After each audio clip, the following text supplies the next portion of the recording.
العاصمة الماليزية كوالالمبور, Brendon OConnell, Australian writer and former political prisoner, joining us today from Kuala Lumpur, Central City, Malaysia.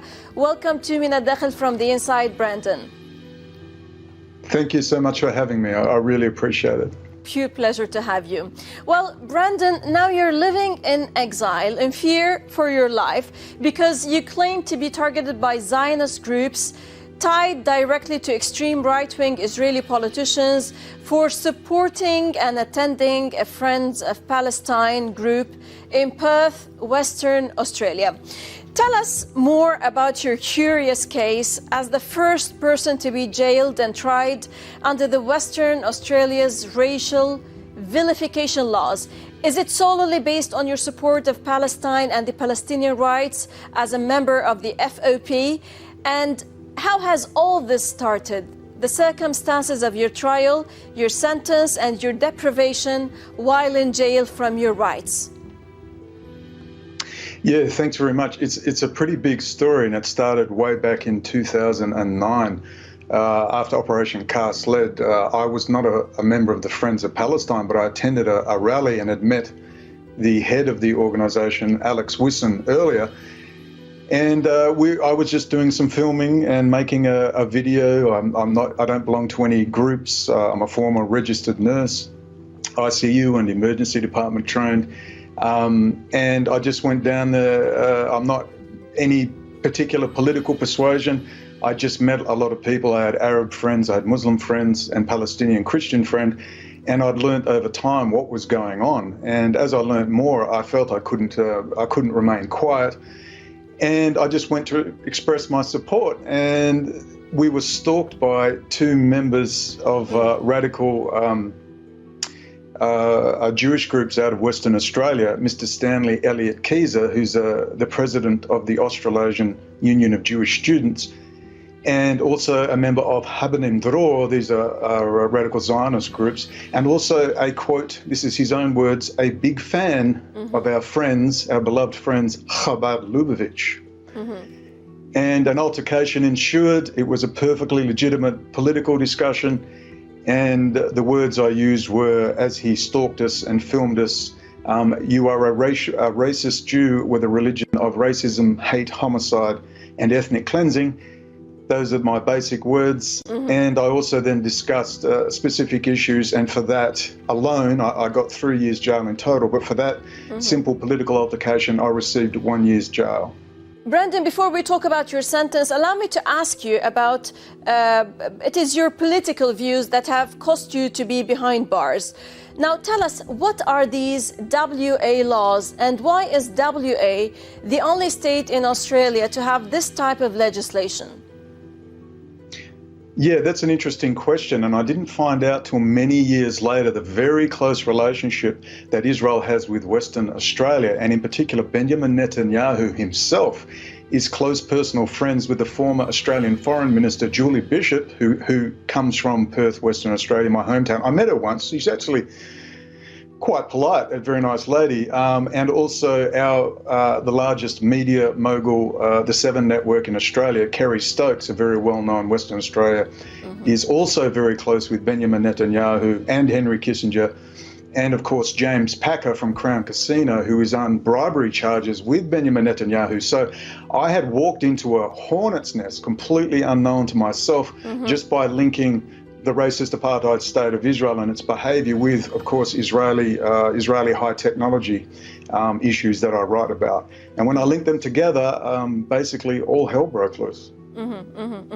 We will talk about these technical issues in detail, Brendon, but let's go back to your sentence. You were convicted under the 2010 controversial, in 2010 actually, controversial anti-discrimination laws after posting a series of YouTube videos depicting Israel as a, quote, racist, homicidal regime. So, Brendon, is it now racist to call someone a racist?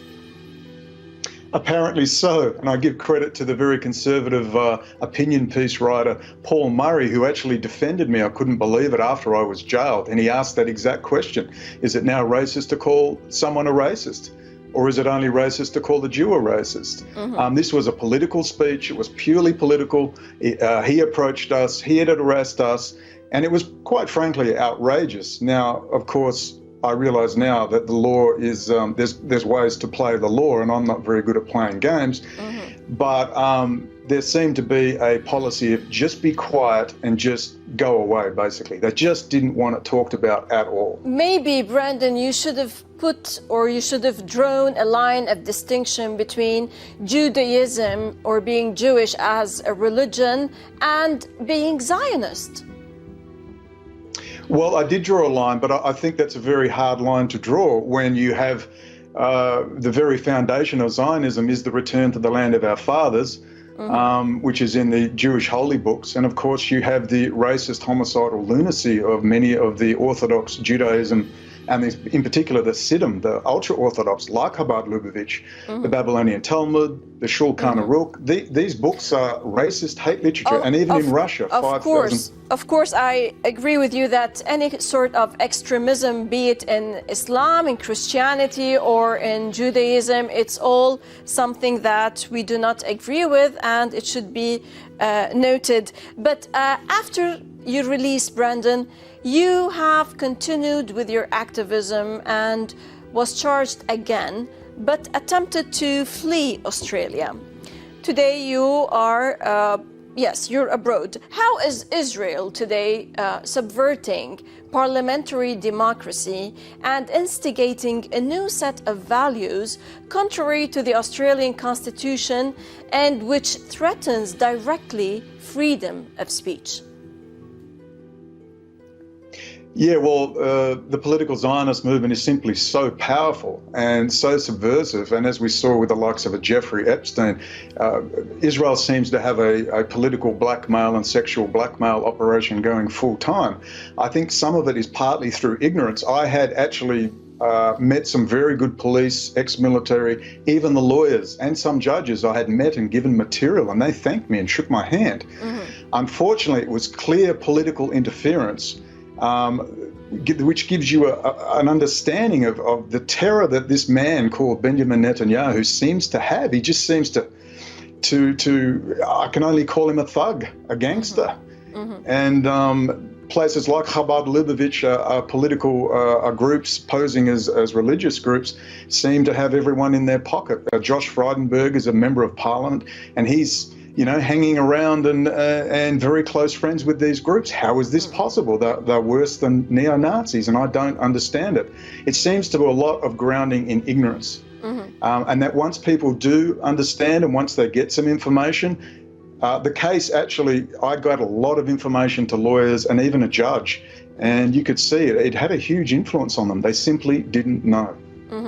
It seems that those anti-discrimination laws, vilification laws, are just, they are on the table when it comes to specific people, but a specific sort of people, or specific race of people. But when it comes to Islamophobia or whatever, they are just sidelined.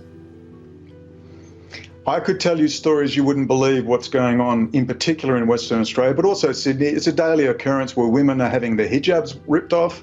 I've been on buses in Perth, Western Australia, where young thugs are screaming at young mothers, young Muslim mothers in hijabs, calling them terrorists. I've seen this with my own eyes. This is the media beat-up who is responsible for this, but there's no comeback. They're told, sorry, there's no religious vilification. However, in the legislation, there is national origins. So when they start screaming, go back where you came from, the legislation could be enacted. The police simply refuse to do so. The police prosecutors refuse to do so.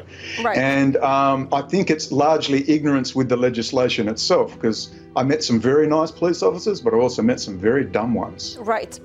Allow us, Brendon, to stop now for a short break. We will continue to talk further about your curious case, but we have to stop for this short break. إذا فاصل قصير ونعود. لا تذهبوا بعيدا.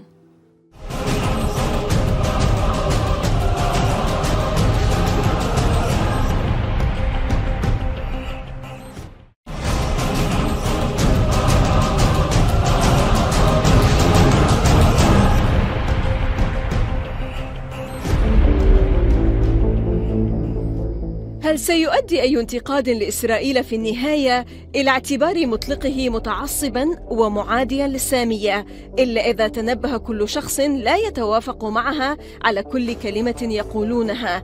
هل هذه هي اللعبة الفعلية هنا، أي إسكات كل شخص يتكلم ضد إسرائيل؟ تساؤلات يطرحها الكاتب الأسترالي بول ميراي.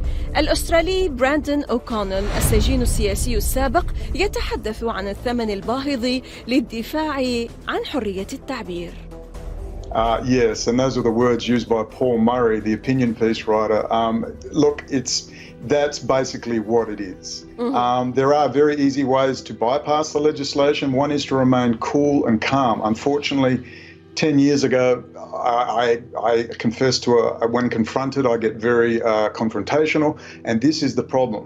But if you can remain cool and calm, then it is very easy to have a rational debate. But the trouble is, the system appears set to try and provoke you. And I notice many of the Jewish extremists and Jewish activists will go out of their way to provoke you to enact legislation.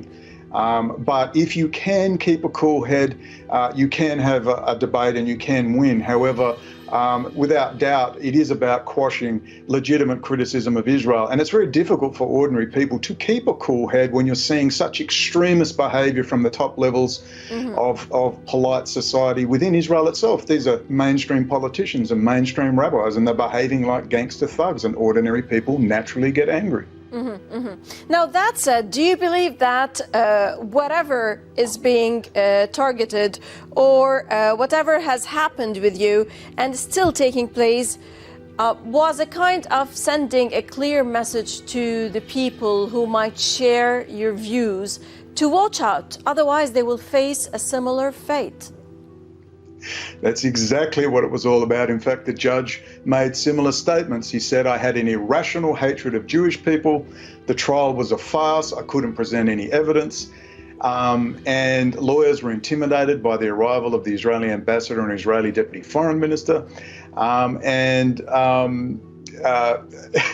It was a clear warning. Didn't work for me personally, just made me more determined, but it was absolutely a way of very publicly flogging me, or in fact nailing me to a cross, as a warning to others, without question. Without question. Yes, it made you more determined, but unfortunately you had to change where you have lived all your life. You have to get away from Australia and try to find somewhere else to live, to be away from being tracked by them.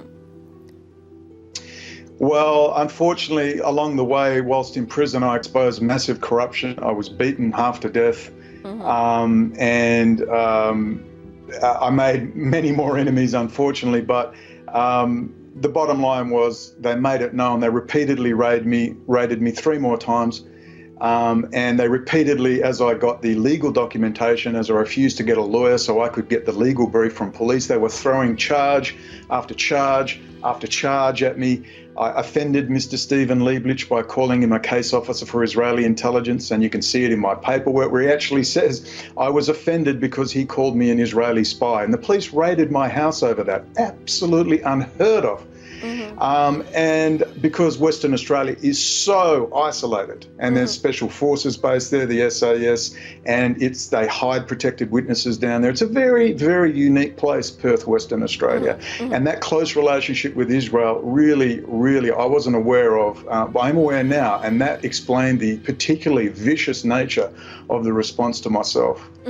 Now, allow me to ask you, Brendon, something very important and technical here. I would like you to tell us about how Israel rules everything and dominates cybersecurity and the high technology sector via something called the Talpiot program. What is this program and how dangerous is it? Well, a lot of people have now heard about Unit 8200, which is the Israeli equivalent of the NSA, military intelligence based. I first heard of the Talpiot program via a forum post back in 2008, and I started to look it up, and I realized that there wasn't a lot of literature on it. but they were training up individuals for up to 10 years in double majors in science, computer science, etc., and putting them through special forces training. And I thought, how interesting. And then they were making them corporate leaders, CEOs. And if you look at any of the large Israeli companies, and there's many of them, they've all gone through this program to a T. So this is Israeli military intelligence training CEOs. This is vital to understand. And one man in particular, although he didn't go through the program, he was one of the founders, and that is Zohar Zisapel. And who's heard of him? Rad Group, RAD. And yet Rad Group is one of their biggest companies with up to 20 sub-companies, which is handling European and American telecommunications, critical infrastructure security, electrical grids, government VoIP encryption, radar systems, military encryption communications. People think, well, they must be American, of course. No, they're not American. They're Israeli.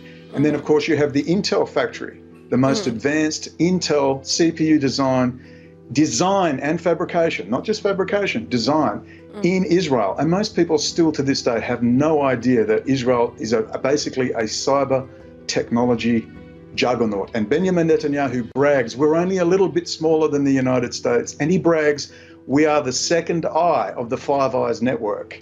This is incredible. And that's their power. So when you hear America, think Israel. Brendon, here, allow us, Israel has backdoor on all Microsoft devices. What can you tell us about the giant national security threat Israel poses to the United States of America?